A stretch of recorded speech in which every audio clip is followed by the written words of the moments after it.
El Parque Kosudnjak en las afueras de Belgrado, la capital de Serbia. En mayo de 1914, un estudiante bosnio, Gavrilo Princip, llegó con una pistola Browning para hacer prácticas de tiro.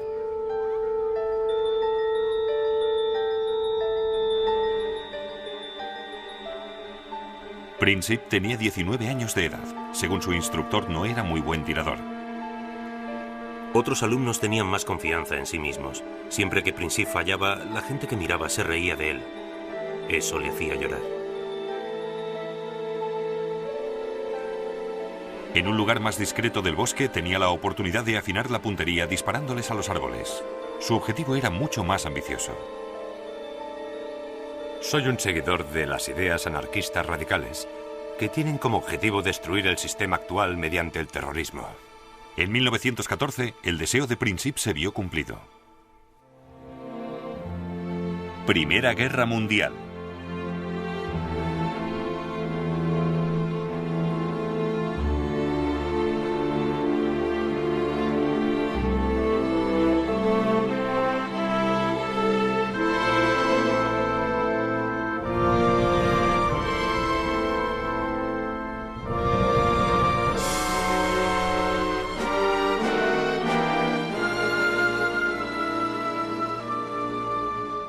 A las armas. La Primera Guerra Mundial empezó casi por accidente y terminó de forma igualmente extraña. Mientras duró, fue más destructiva que cualquier otra guerra anterior. En la Primera Guerra Mundial murieron más soldados británicos, franceses e italianos que en la Segunda.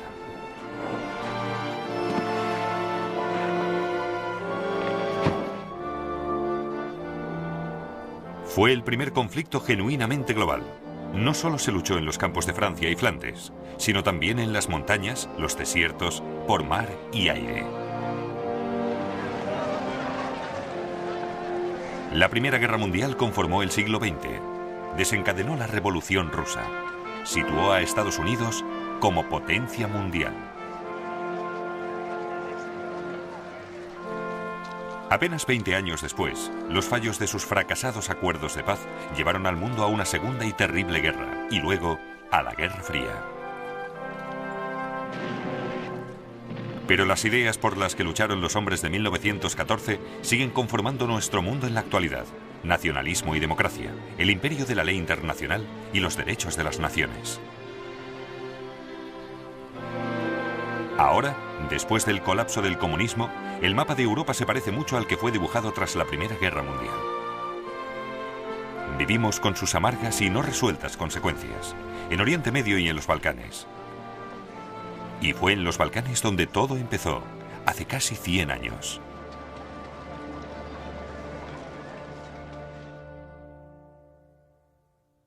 A principios del siglo XX, al igual que a finales del mismo, los Balcanes eran la zona más inestable de Europa.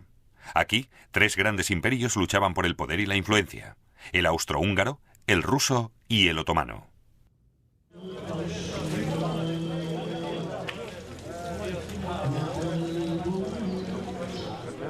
Durante cientos de años, los turcos otomanos gozaban de mejor posición. Serbia, Bosnia y Albania estaban bajo su control.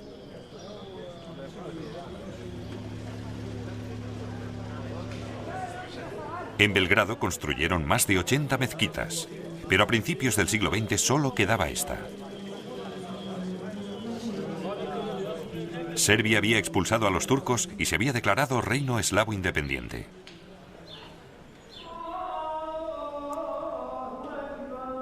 Pero en las fronteras de Serbia había un desafío aún mayor al nacionalismo eslavo: el imperio austrohúngaro.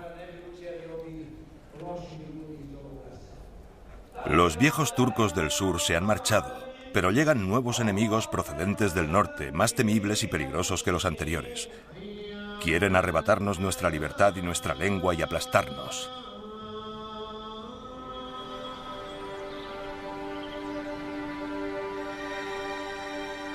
Gavrilo Princip nació en una zona montañosa y muy pobre de Bosnia.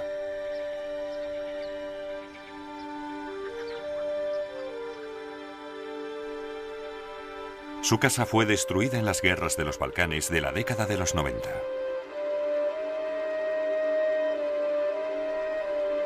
Sus iniciales, grabadas en 1909, son una de las pocas señales que indican que vivió aquí. Años antes, los austrohúngaros le habían arrebatado a los turcos el control de Bosnia, el enemigo al que Princip quería destruir.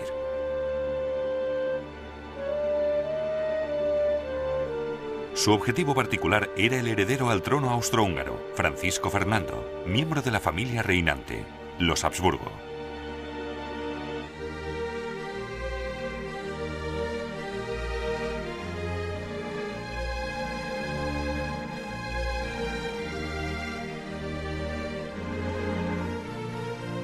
Ese extraordinario imperio conocido como la monarquía dual austrohúngara es menos un imperio, un reino o un estado que la propiedad personal de los Habsburgo, cuyo talento hereditario para la adquisición de tierras puede verse en el actual mapa de Europa. El imperio estaba gobernado por el tío de Francisco Fernando, Francisco José. Se sentaba en 2 tronos, como emperador de Austria y rey de Hungría. En 1914 llevaba 66 años gobernando. Los dedicó a oponerse a cualquier tipo de cambio. Apenas visto sin su uniforme militar, odiaba la idea de la reforma política. Como le dijo al presidente de Estados Unidos, Theodore Roosevelt, en mí puede ver al último monarca europeo de la vieja escuela.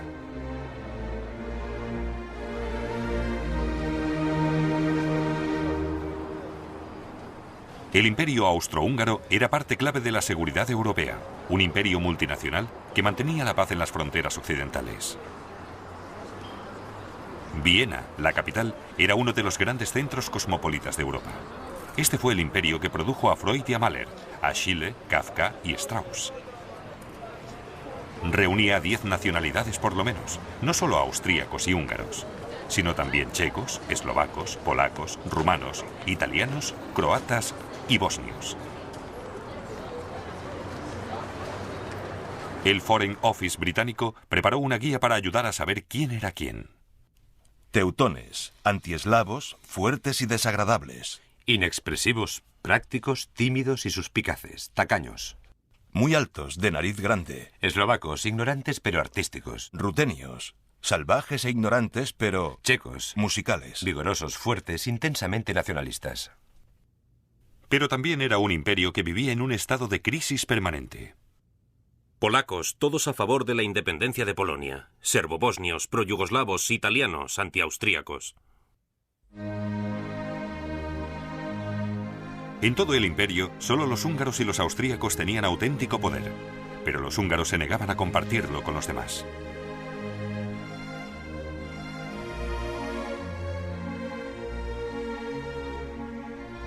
Para países como Serbia, Austria-Hungría era la prisión de las naciones, un estado represivo y no democrático que trituraba a los pueblos pequeños bajo su tacón.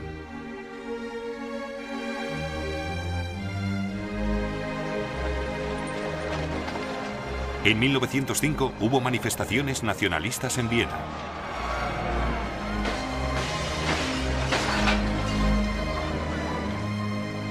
En 1912 hubo disturbios en Budapest. En 1914 había habido inestabilidad étnica en casi todas las zonas del Imperio Austrohúngaro. Fueron suspendidos los parlamentos locales y se llamó al ejército para restaurar el orden.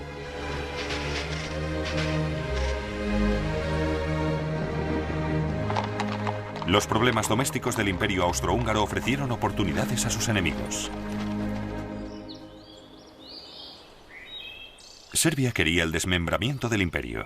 Por ello, apoyaba la inestabilidad nacionalista, especialmente en Croacia y Bosnia. Apoyados por la Rusia eslava, Serbia se consideraba la única esperanza independiente para los eslavos que vivían bajo gobiernos extranjeros en los Balcanes. Quería unirlos en un solo estado de eslavos del sur, Yugoslavia.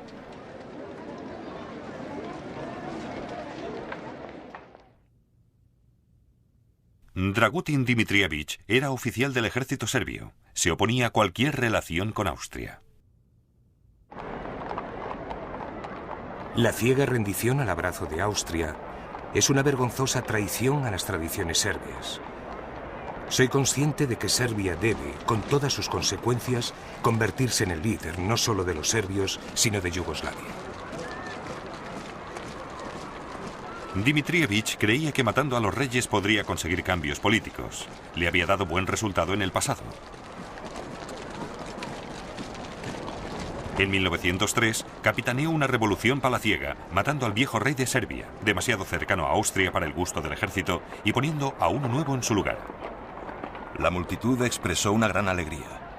Se pusieron flores y hojas en el sombrero. Las ventanas se adornaban con banderas, flores y guirnaldas. Belgrado lo estaba celebrando.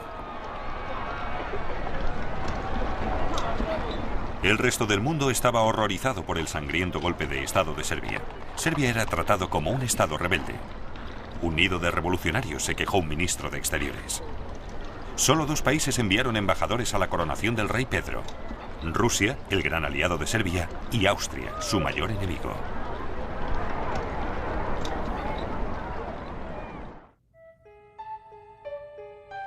Dimitrievich era también uno de los miembros fundadores de La Mano Negra, una sociedad militar secreta que empleaba el terrorismo y el asesinato para intentar el establecimiento de Yugoslavia. Se dice que enviaba hombres para asesinar a líderes militares y miembros del gabinete austrohúngaros. También se dice que intentó matar al emperador Francisco José. No se le veía por ninguna parte, pero se sabía que él lo hacía todo.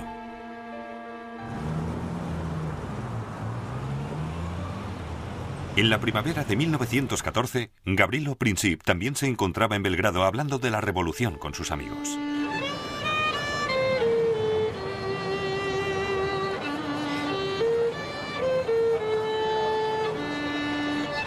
Luego, los jóvenes bosnios oyeron que el archiduque Francisco Fernando visitaría Sarajevo en junio.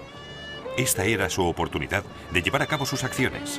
Por suerte para ellos, sus planes llegaron a oídos de Dimitrievich y La Mano Negra.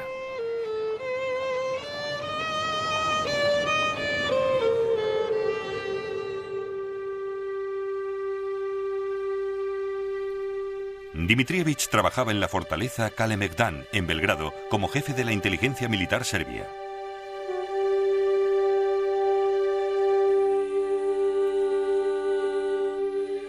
En la primavera de 1914, el mayor Voja Stankosic, también miembro de La Mano Negra, entró en su despacho para hacerle una pregunta. Me están molestando unos jóvenes bosnios. Estos chicos quieren llevar a cabo una gran acción a cualquier precio. Han oído que Francisco Fernando viene a Bosnia y me han rogado que les deje ir. ¿Qué me dice? Les he dicho que no pueden ir, pero no me dejan en paz.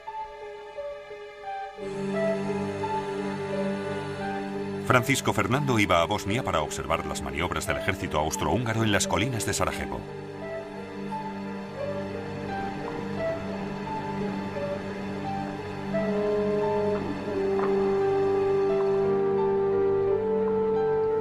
Como jefe de inteligencia, Dimitrievich temía que estas maniobras fueran una cortina de humo y que los planes de Francisco Fernando fueran la invasión de Serbia.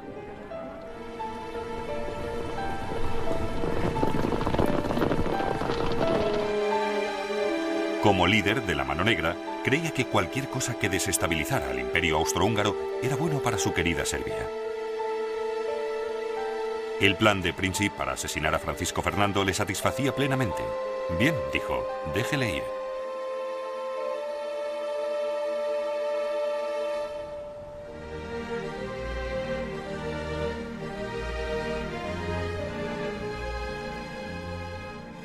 A diferencia de Gavrilo Princip, el archiduque Francisco Fernando era un excelente tirador. Uno de sus castillos, Konopíš, en la actual República Checa, está lleno de pruebas que lo demuestran.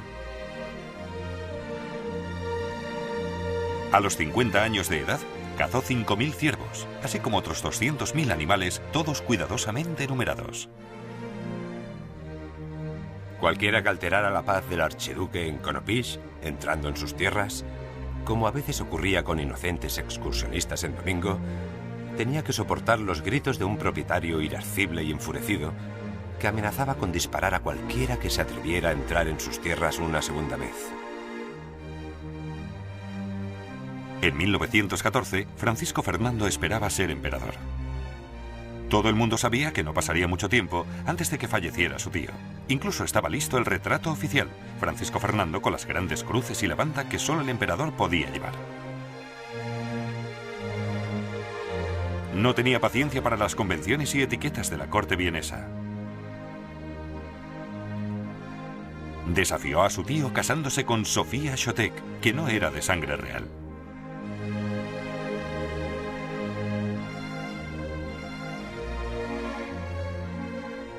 Lo más inteligente que he hecho en mi vida ha sido casarme con mi Sofía.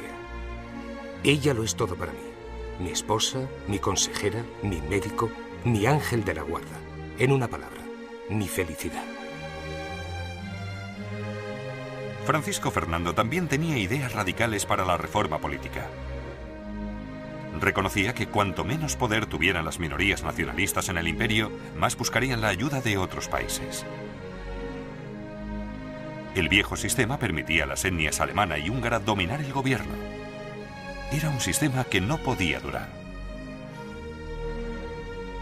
No puedo dejar de sorprenderme de que las nacionalidades sigan siendo leales después del trato recibido durante tantos años. Tienen que estar conmigo. Es la única salvación para el futuro.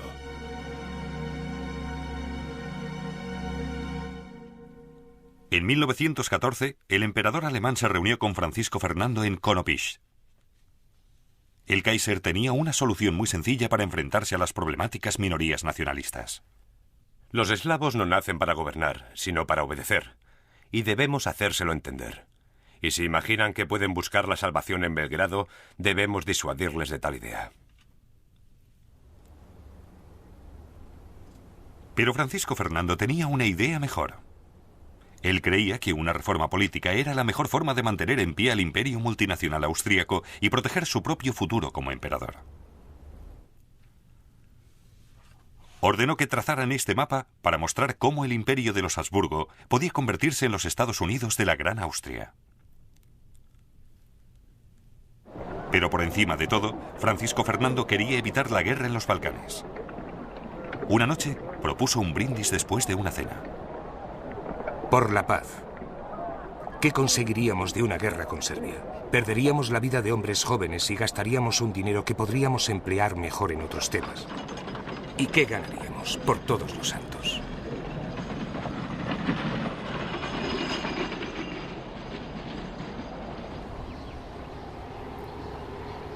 Gavrilo Princip cruzó la frontera de Serbia con el imperio austrohúngaro por aquí, por el río Drina.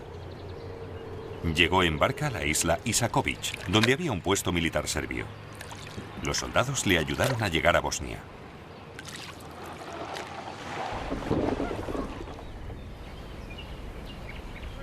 Desde aquí llegó a Sarajevo, donde se encontró con otros 6 conspiradores.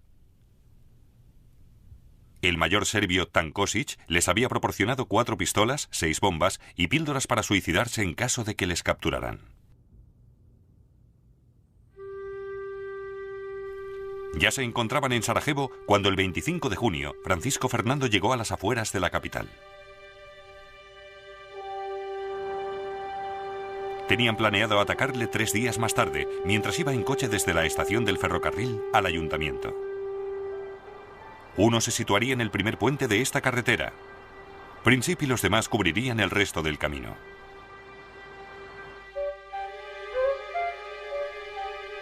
Francisco Fernando eligió muy mal la fecha para su visita. Sarajevo estaba cubierto de banderas para celebrar la ocasión, pero el 28 de junio era el Día Nacional de Serbia, un foco natural de odio contra los Habsburgo, como había advertido el embajador serbio en Viena.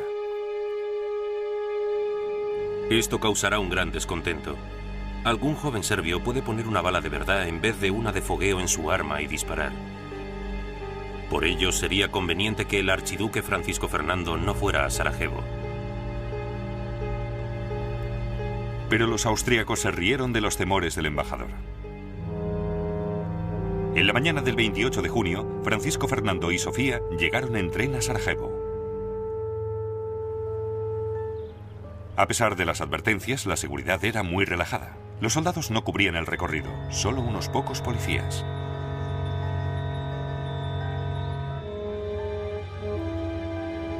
El coche real era un Graf und Stief. A petición de Francisco Fernando se bajó la capota del mismo y fue avanzando a muy poca velocidad para que la gente pudiera verle y él pudiera disfrutar del paisaje.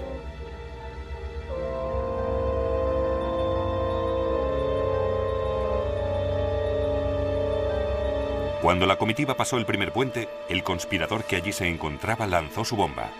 Sentado frente a la pareja real se encontraba Óscar Potiorek. La explosión tuvo lugar inmediatamente después de que la archiduquesa gritara «¡Avance, rápido!». Yo estaba seguro de que no le había pasado nada a nuestro coche. El archiduque comentó tranquilamente «Siempre he pensado que podía ocurrir algo así». La bomba había rebotado en el coche, estallando detrás del mismo, hiriendo a 2 agentes y a varios civiles.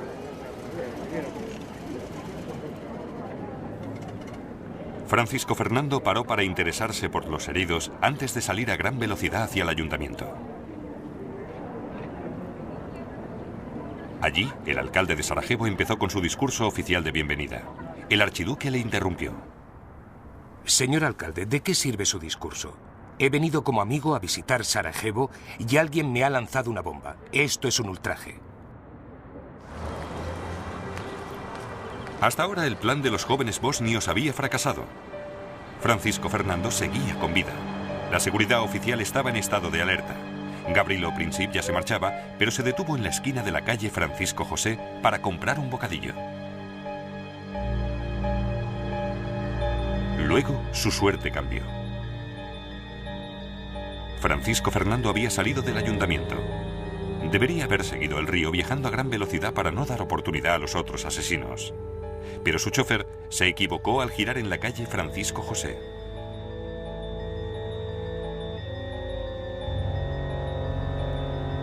Cuando el coche real iba marcha atrás para volver a la calle principal, Princip se vio cara a cara con su objetivo.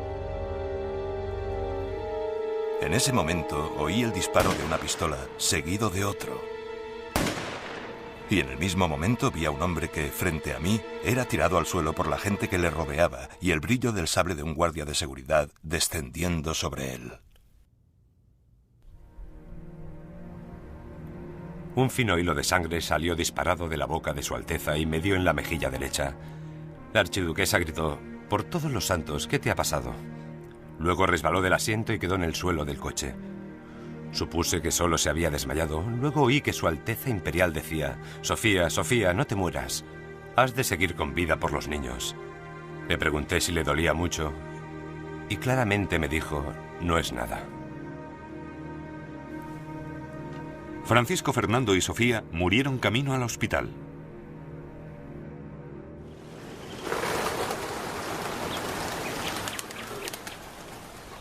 Los habitantes de Sarajevo no sabían que un grupo de oficiales del ejército serbio había patrocinado en secreto el asesinato. Pero llegaron a la misma conclusión que el resto del mundo, que Serbia había apretado el gatillo.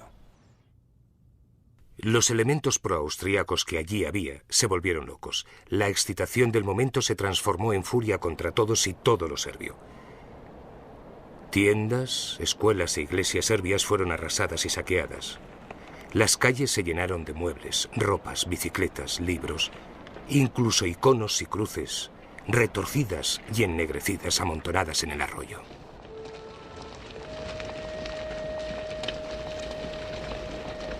Solo en Sarajevo fueron detenidos más de 200 serbios. Las autoridades locales colgaron a algunos en la prisión de la ciudad. Muchos más murieron en pogroms en Bosnia y Herzegovina.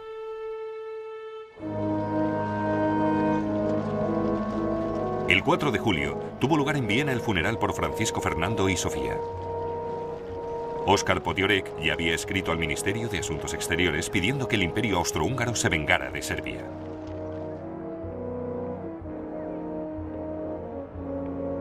Debemos aprovechar la primera oportunidad y darle un golpe destructivo a Serbia para darle a la monarquía unas décadas de tranquilo desarrollo interno. Serbia debe aprender de nuevo a temernos.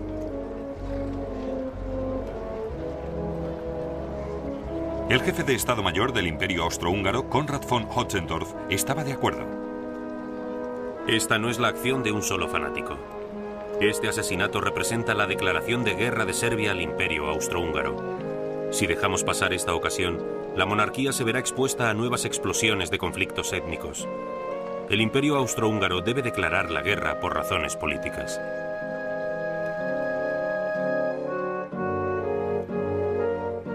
Durante su vida, el príncipe heredero había defendido ardientemente la coexistencia pacífica con Serbia.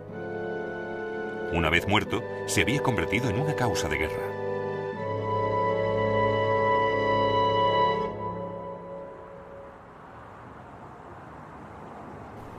El asesinato de Francisco Fernando no encendió inmediatamente la hoguera de Europa. A principios de julio, las tensiones internacionales no eran muy importantes. Pero en Viena, entre bastidores, los líderes austrohúngaros estaban planeando cómo vengarse de Serbia sin que les aplastaran los poderosos amigos de esta.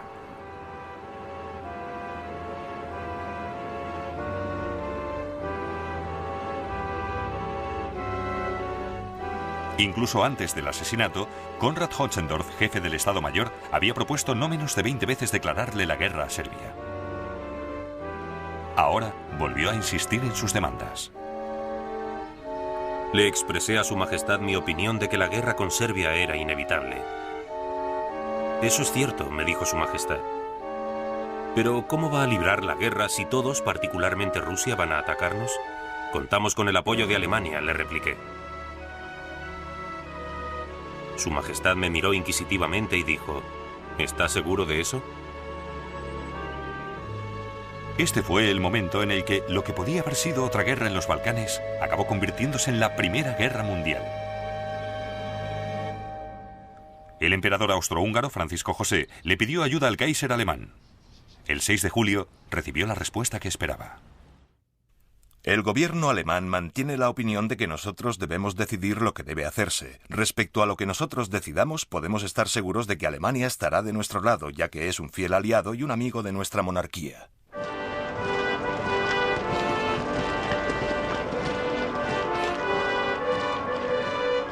La crucial decisión alemana de apoyar a Austria se hizo sin tener en cuenta las consecuencias. Ni el Kaiser ni sus líderes políticos y militares se molestaron en averiguar lo que tenía previsto el Imperio Austrohúngaro. Fue un extraordinario error. Porque en los Balcanes nada ocurría de forma aislada. Europa estaba dividida en dos. Por una parte estaban Alemania, el Imperio Austrohúngaro e Italia. Por la otra, Francia y Rusia. La guerra con uno podía significar la guerra con los demás. Nadie sabía cómo respondería Rusia si era atacado uno de los principales países de los Balcanes. Era posible que entrara en guerra con Austria para proteger a Serbia. En ese caso, Alemania tendría que entrar en guerra para proteger a Austria.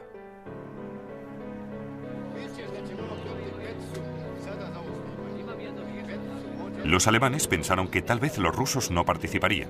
El embajador alemán en San Petersburgo sostenía que Rusia no podía arriesgarse a entrar en guerra por miedo a una revolución interna. El ministro de Exteriores alemán decidió que Austria llegaría a un acuerdo con Serbia. El canciller alemán, Bethmann Hollweg, creía lo mismo.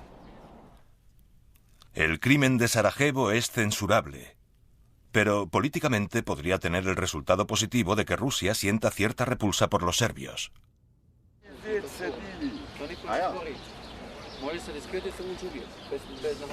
Fue el apoyo incondicional de Alemania lo que alentó a Austria a seguir adelante.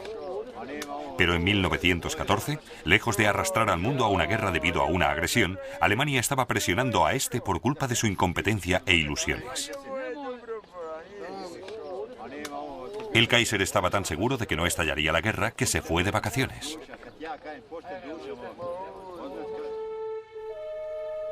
En Sarajevo ya había empezado el juicio contra Gavrilo Princip. El tribunal contaba con testimonios suficientes que demostraban que unos oficiales del ejército serbio le habían ayudado. Y con la ayuda incondicional de Alemania, esto bastaba para Austria. Le condenaron a 20 años de prisión donde murió en 1918. Austria le envió un ultimátum a Serbia.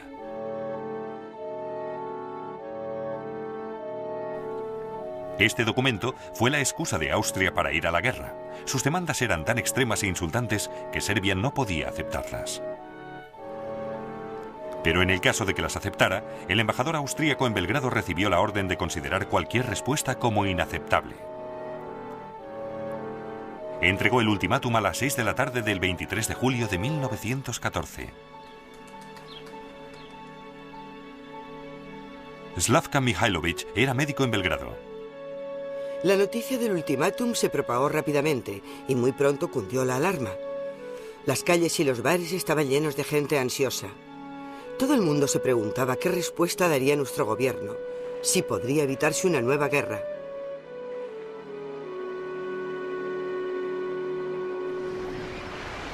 El ultimátum de Austria cogió desprevenidos a los diplomáticos del mundo entero. El gobierno, la prensa y la opinión pública francesa se han visto inconcebiblemente sorprendidos. París está casi muerto. Todos los embajadores menos uno están fuera de la ciudad. El embajador italiano está en Irlanda. Cuando llegó el texto del ultimátum de Austria, el Kaiser se encontraba en su yate, en Noruega. El Kaiser salió a cubierta después de desayunar como de costumbre. Yo aún sostenía el radiograma en la mano y me dijo, por una vez es una nota muy fuerte. Desde luego que sí, le dije yo. Y significa la guerra.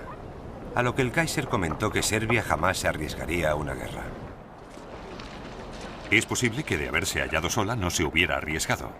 Pero el 24 de julio el príncipe Alejandro, regente de Serbia, telegrafió a Rusia pidiendo ayuda.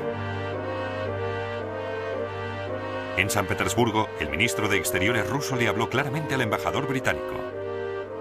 Austria no habría actuado de forma tan agresiva sin el consentimiento de Alemania. Espero que sin pérdida de tiempo el gobierno británico se declare a favor de Francia y Rusia.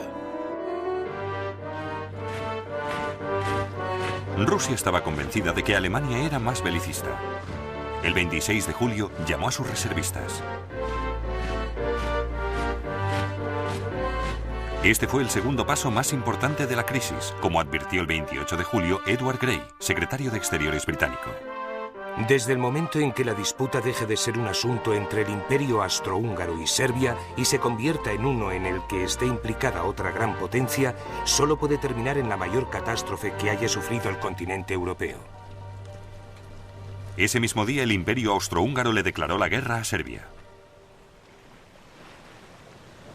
Los primeros disparos de la guerra se oyeron aquí, en la fortaleza austríaca de Zemun, separada solo por el río de Belgrado. En plena noche, el mayor Vojatan Kosic ordenó a la Mano Negra que volara el único puente del ferrocarril. Las ventanas se rompieron en 1000 pedazos y los cristales rotos cubrían el suelo. Los pacientes empezaron a gritar. Luego se oyó otra explosión y otra más.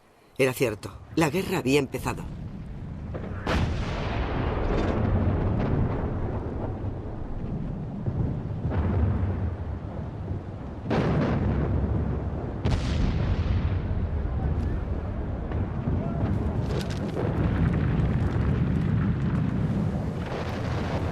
¿Cómo se merece nuestra vieja ciudad el nombre que le habían dado los turcos, la Casa de las Guerras? Proyectiles procedentes de todas direcciones se cruzaban sobre la ciudad. Los austríacos tenían armas muy curiosas, los llamados monitores. Pequeñas embarcaciones armadas con grandes cañones que rodeaban Belgrado como perros rabiosos y disparaban desde todas direcciones.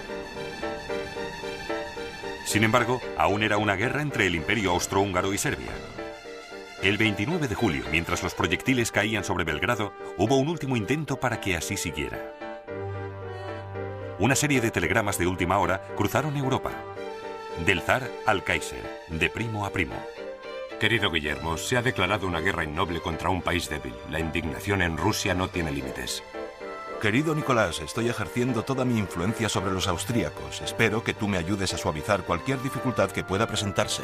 Querido Guillermo, mis tropas no iniciarán ninguna acción provocadora. Pero ahora la crisis ya estaba más allá del control de monarcas o políticos. Estaba en manos de los militares. Desde el momento en el que Rusia había movilizado a su ejército, los generales alemanes sabían que su reloj ya se había puesto en marcha.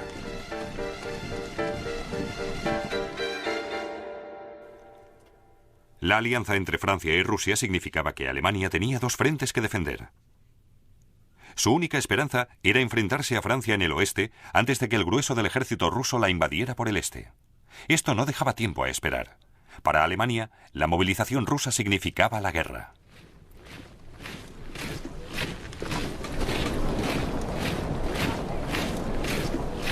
Alemania no había buscado la guerra. Sus generales sabían que una guerra europea sería larga y devastadora, incluso para el vencedor. Pero pensaban que si tenía que ocurrir, era mejor ahora que más tarde. Según todos los observadores, Rusia estará preparada para luchar dentro de unos años. En ese momento nos aplastará debido al número de sus soldados. Ya habrá construido la flota del Báltico y líneas férreas estratégicas. Mientras tanto, nuestro ejército se habrá ido debilitando. El 1 de agosto, Alemania le declaró la guerra a Rusia. 2 días después se la declaró a Francia, el aliado de Rusia.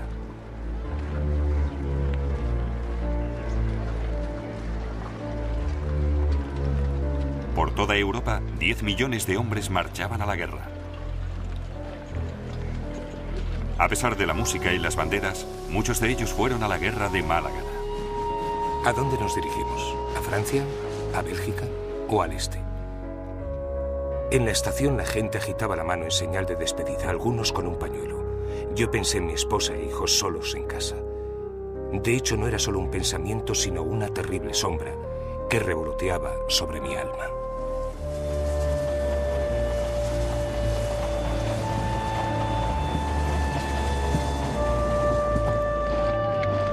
Dios, qué larga es esta ciudad. La bayoneta se me clava en la carne, el cuello de la guerrera no me deja respirar. Pero al levantar la vista vi a una chica bonita. Era tan evidente su admiración, conmovida por lo que veía, que entendí que teníamos que parecer atractivos y marchar con la cabeza erguida. Allá vamos, marchando siguiendo el ritmo de la banda. A pesar de que a donde vamos la gente muere, es mutilada, destrozada, masacrada.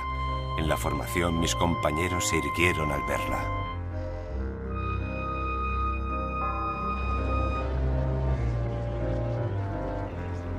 Reina la excitación entre mis compañeros.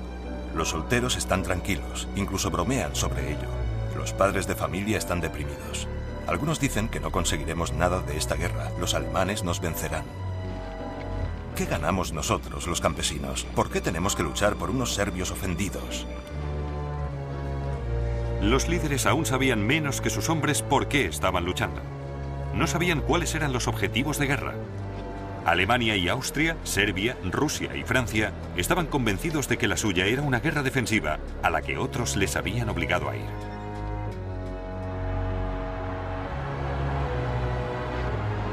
La única gran potencia europea que permanecía al margen era Gran Bretaña.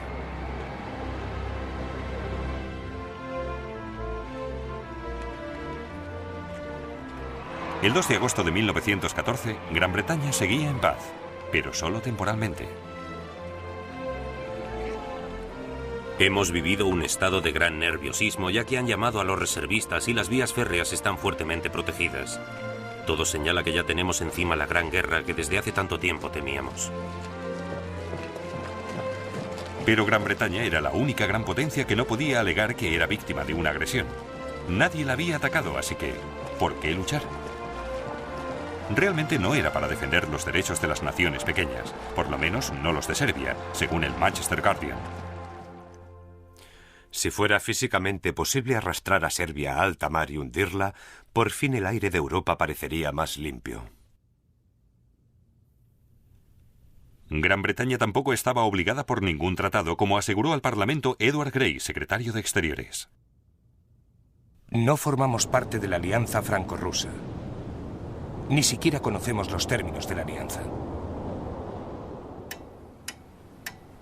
Pero en privado, Grey y otros líderes sabían que Gran Bretaña tenía que luchar. Si Gran Bretaña permanecía neutral, la guerra amenazaría su vasto imperio, su comercio global y su seguridad. Y Gran Bretaña necesitaba mantenerse en términos amistosos con Francia y Rusia. Incluso en tiempos de paz, carecía del poder necesario para defender su imperio contra todos. En África e India, la seguridad de las colonias británicas dependía de la buena voluntad de Francia y Rusia. En 1914, Gran Bretaña temía a sus amigos tanto como a sus enemigos. Si le fallamos a Rusia ahora, no podemos esperar mantener esa cooperación amistosa con ella en Asia, que es de vital importancia para nosotros. Sobre todo, Gran Bretaña no podía permitir que Europa estuviera dominada por una Alemania triunfante. Si Alemania invadiera los puertos del canal, el control de los mares de Gran Bretaña se vería amenazado. El primer ministro, Herbert Asquith, tenía una opinión muy pragmática. Sería contrario a los intereses británicos que Francia fuera aniquilada. A las 11 de la noche del 4 de agosto, Gran Bretaña declaró la guerra a Alemania. Era como si estuviéramos esperando la señal para darle a la palanca que enviaría a millones de hombres a su destino. Las profundas notas del Big Ben sonaron en la noche, las primeras campanadas de la hora más decisiva desde que emergió de las profundidades. De repente todas las caras se contrajeron con dolorosa intensidad. Es horrible pensar en todo el sufrimiento que puede provocar la movilización. Supongo que cuanto menos se piense en ello, mejor. Nunca hablamos de la muerte y tampoco pensamos mucho en ella. Pero cuando todos están durmiendo y tú estás despierto, a veces miras al futuro y surgen las preguntas. El gobierno británico tenía un libro de guerra en el que se detallaba todo lo que debería hacerse en una emergencia. Los líderes del país sabían que la guerra sería una lucha larga y dolorosa, un proceso lento y demoledor de bloqueo, de rendir por hambre al enemigo. Pero la mayoría de los civiles no tenían ni idea de en qué se estaban metiendo. Por toda Europa, la gente se agolpaba en los bancos.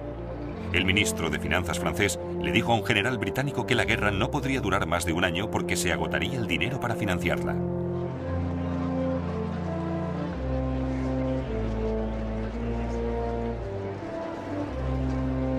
La mayoría de la gente esperaba que Gran Bretaña, con la armada más importante del mundo, libraría la guerra en el mar. El secretario de Exteriores tranquilizó a la nación. Para nosotros, con una flota poderosa, capaz de proteger nuestro comercio, nuestras costas y nuestros intereses, si nos vemos implicados en la guerra, sufriremos poco más que si nos mantuviéramos neutrales.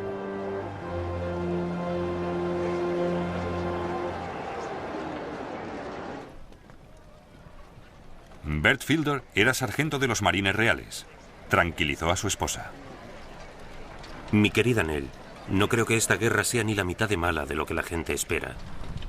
Verás, para Inglaterra no es tarea difícil, por lo que no tienes por qué preocuparte. Mientras pueda mantenerte informado de dónde estoy, todo irá bien.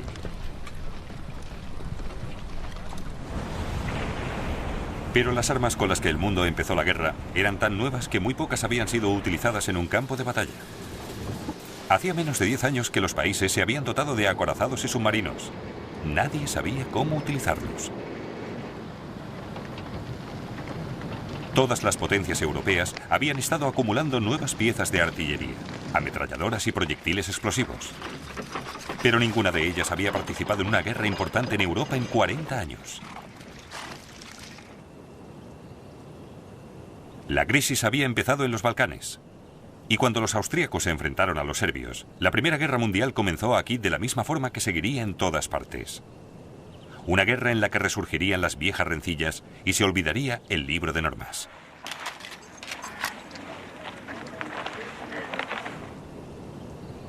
La guerra nos lleva a un país habitado por una población que siente un fanático odio hacia nosotros. Deben observar para con toda la población una severidad, una crueldad y una desconfianza extremas.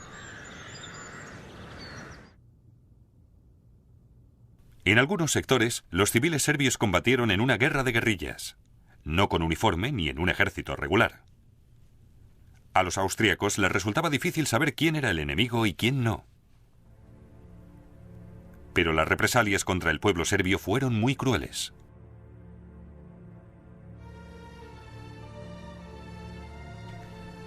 Esta era una guerra de nacionalidades y razas. No solo contra un ejército enemigo, sino contra pueblos enteros. Durante el primer mes de guerra, 4.000 civiles del oeste de Serbia murieron o desaparecieron. Incendiaron las casas, las saquearon, violaron a las mujeres y asesinaron. 17 personas, mujeres, muchachas y niños, atadas con cuerdas, muertas en una cuneta, todas ellas asesinadas. A las 9 de la mañana fui a Lesnica en busca de suministros para la batería artillera. En la ciudad podían verse las atrocidades cometidas por el enemigo.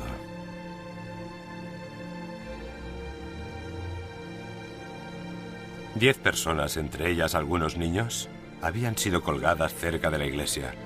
En la estación del tren, más de 100 personas degolladas. Una visión terrible para los ojos.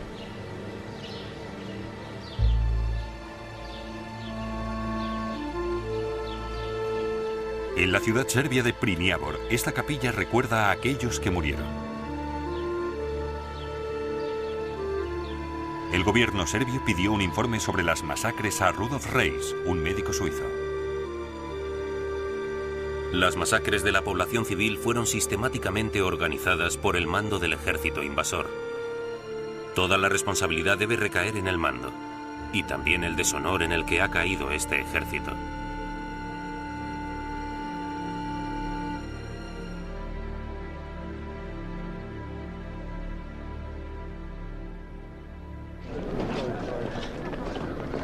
Los austrohúngaros eran menos crueles a la hora de luchar contra el ejército serbio. Esto también estableció un patrón en la guerra, un anticipo de la debilidad militar que caracterizaría la relación del Imperio austrohúngaro con Alemania. Esta era una guerra en la que los acontecimientos en un frente tenían un efecto crítico en el otro.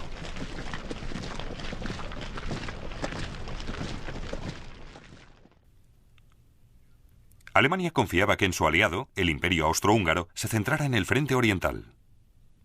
Con Rusia concentrando sus tropas en sus fronteras, Alemania se horrorizó al saber que Austria había reunido sus reservas no para atacar Rusia, sino en los Balcanes para enfrentarse a Serbia. Mientras tanto, el grueso del ejército serbio había marchado desde el sur del país, creciendo en número a medida que iba avanzando. El 12 de agosto, por fin se encontró con los austríacos en la montaña de Cer.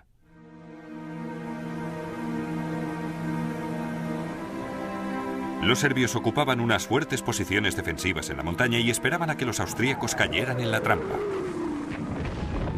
Los serbios nos rodearon. La artillería serbia tenía perfectamente calculada la distancia. Por desgracia, o así nos lo dijeron unos oficiales, habíamos llegado al campo de prácticas de la artillería serbia. De chiste.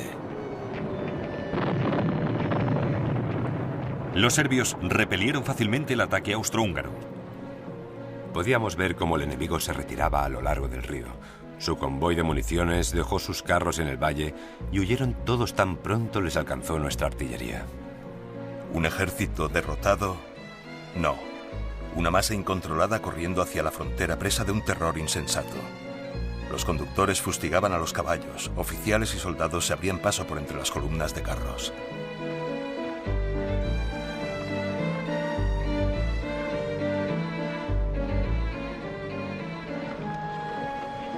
Los prisioneros austrohúngaros de la primera victoria aliada de la guerra.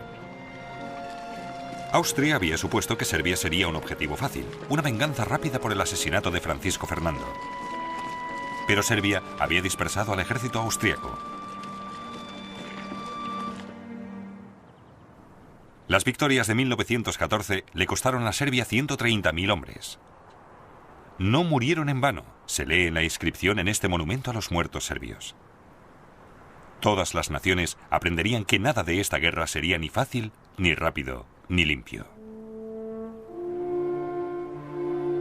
En el frente occidental, un francés, conductor de una ambulancia, le escribió a su hijo: ¿Alguna vez piensas en tu padre, caminando día y noche por campos arados, acostumbrándose a los proyectiles estallando a su alrededor?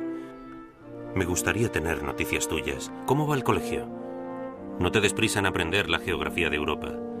Creo que va a cambiar muy pronto.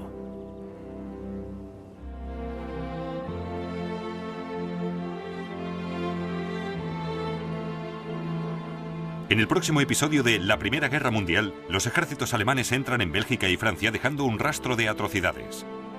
Y Francia, con la ayuda de Gran Bretaña, lucha por su supervivencia.